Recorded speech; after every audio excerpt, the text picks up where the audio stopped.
Headbangers is a great game.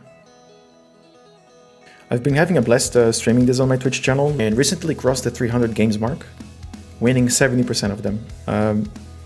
The community was quite impressed by these results. I was impressed as well. I didn't expect to be so, let's say, successful in this game. Because of my performances and my knowledge of the game, some people were curious about my thoughts regarding what needed to change going in Season 2, which is coming next month. So I decided to make this video. In this video I'm going to talk about what minigames need to change for Season 2. First of all, what are the problems that each described minigame has, and my proposed solutions for them. If I don't talk about a specific minigame in this video, you can assume that they're good to go for Season 2 and they don't need any changes. Without further ado, let's dive straight in. Faster than sound. Problem. New players don't know what is the sound of each picture. For example, you're a new player, you see a drink. What is the sound? Is it drinking? Is it pouring? Is it breaking the glass? Is it sipping? It could be many things. And this was just an example. It's not the only example of this. My proposed solution would be to have a training section for the game where you could browse the possible cards that you could see in this game and along with them the sound that each of one of them makes. So that at least it's on the player now to browse the options and be prepared instead of the game not providing any way for the player to do so. The ring. Problem. Similar to Faster Than Sound, it is a problem for new players. You get into the game, you see a training section that doesn't explain much, and then suddenly you don't know that you have to memorize the sounds to put them in the correct order. I actually don't have a solution for this one, but I think new players are very important to this kind of game, and the developers need to figure out a way of better explaining the instructions of the game so that new players are not confused. You need like 1 to 3 tries to figure out how the game works. The 70s race. Problem. I love this game actually. The only problem that I have with it is the penalty. I think the penalty, it is too punishing for a game that is already difficult. You see on games like, I don't know, Battle Box, Final Ride, Lotissimo, you have penalties that hinder your ability to do things perfectly, but things are still doable. They're just like slightly more difficult. It is not the case in 70s Race, where you already rely on muscle memory to achieve things and you need to practice to develop your skills in the game. And then suddenly the keys are completely different. It can ruin the runs. It ruined my runs for sure.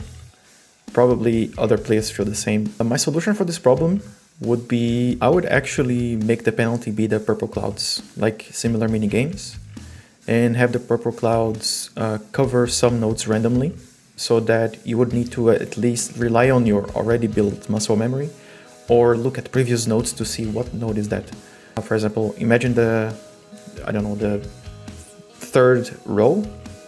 You see notes there, but some of them have clouds. So you kind of know what note it is, but you can't see immediately, so you need to check.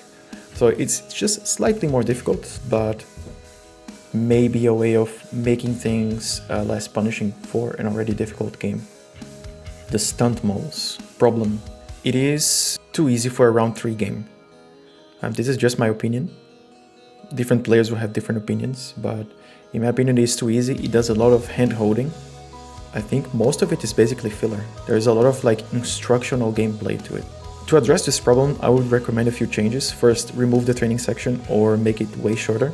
Second would be on the first part of the game to show the keys to compensate for the lack of extensive instructions, and then maybe add one more part to the end, which is slightly crazier, or I don't know, increase the speed as the game ramps up, or even put like some more complex rhythms that we can see, for example, in 70s Race or After Party. We can see some crazy rhythms put here and there with offbeats. Maybe do the same for Stunt Moles. After Party. Problem. Infinite games. We recently discovered that they're not actually infinite, they crash about like 40 minutes in.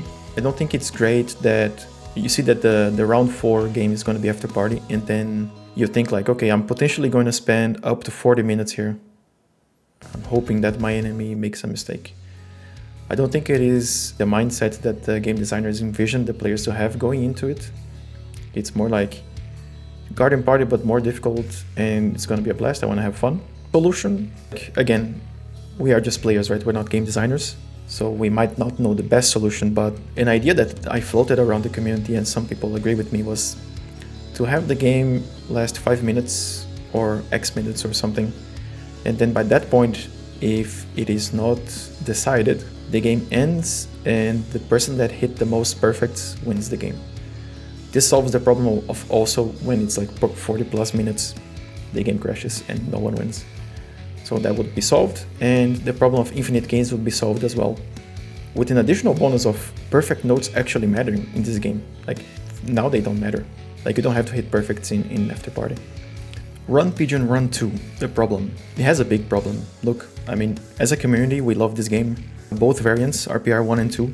The only problem, and it's a big one, is that it's actually not the fact that you get a second life on the super bonus, but the fact that the victory is sorted by amount of lives. Which means if you get a second life as a super bonus, you're lucky. And you don't lose any lives in the process, you win regardless of how many perfects you've done. Come on, like, this needs to be changed fast, immediately.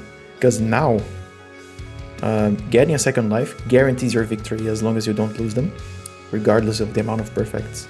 And getting a second life is meant to be an additional layer of safety for players, to be less worried about losing the only life they have. It is not supposed to be a guaranteed victory. For example, if you're playing against good players, one of them gets the super bonus. Okay, what do you think? Okay, GG. Doesn't matter what I do now. The only hopes of winning is if I try to get the bonus as well and somehow also get a super bonus, and I have more perfects than the player. This needs to be addressed. I think for Season 2, this needs to be changed, otherwise it will skew a lot of like the data for RPR2 in favor of who's getting the bonuses. My proposed solution for this would be just to change the sorting. You sort by the amount of perfects, regardless of the amount of lives. Like, it's okay to have more lives and then you have more chances to win. But it's not okay to base your victory solely off of that. Stereo Gaga. The problem. The game is too hard, especially for a round 2 game. I get the appeal though. I think it's a nicely built concept and I see the challenge, but in my opinion, it is too hard, and I have a couple of ideas to address this issue.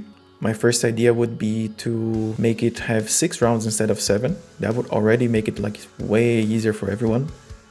Maybe too easy actually, but that's kind of the point of a round 2 game, right? Like, you look at other round 2 games like Fitness, First Piano Shooter, Super Striker. They're pretty straightforward. You know what to do, and they're not super punishing or crazy difficult like Stereo Gaga. Another solution for this game would be to decrease the BPM of the sounds. I don't know, 10 BPM, 20. We will need to experiment on the exact amount, and keeping the round 7 would make it way more doable, especially for newer players or players that are not used to rhythm games. It might be even too difficult for them.